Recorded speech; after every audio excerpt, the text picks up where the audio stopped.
दो बहनों ने मिलकर अपने पिता का कत्ल किया है। यूपी के मुजफ्फरनगर की खबर सामने आई है, जहां पर जब मामला पता चलता है, जब मामले की वजह सामने आती है तो हर कोई हैरान रह जाता है, क्योंकि आमतौर पर हर घर में लड़ाई झगड़े होते हैं। लेकिन इन दो बहनों ने जब ये तय किया कि ये अपने पिता का कत्ल करेंगी तो इनकी वजह कुछ अलग थी। ये कोमल है जिसने पूरी प्लानिंग की थी, प्लॉटिंग की थी और उसके बाद इस कत्लेआम को अंजाम दिया गया था। इस बात से परेशान होकर देर रात दोनों लड़कियों ने चाकू निकाला और गर्दन काट दी और पेट पर भी 2 बार चाकू से हमला किया गया।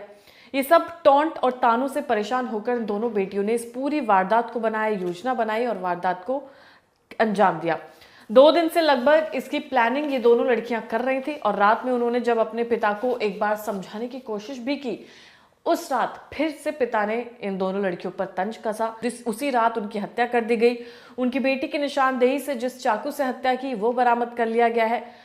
खून से लथपथ कपड़े भी बरामद कर लिए गए हैं। लड़की, बड़ी जो बेटी है, उसने बताया कि मैंने हमला किया था और छोटी बहन ने पिता के पैर पकड़ लिए थे और हमने कई कई बार मल्टीपल टाइम्स हमला किया ताकि बचने की कोई भी गुंजाइश उसके पिता की ना रह जाए। फिर कोमल ने ये पूरी प्लानिंग की, अपनी छोटी बहन को इसमें इन्वॉल्व किया, जिसने हाथ पैर पकड़ने की पूरी उसके साथ दिया और फिर कत्लेआम को अंजाम दिया गया था।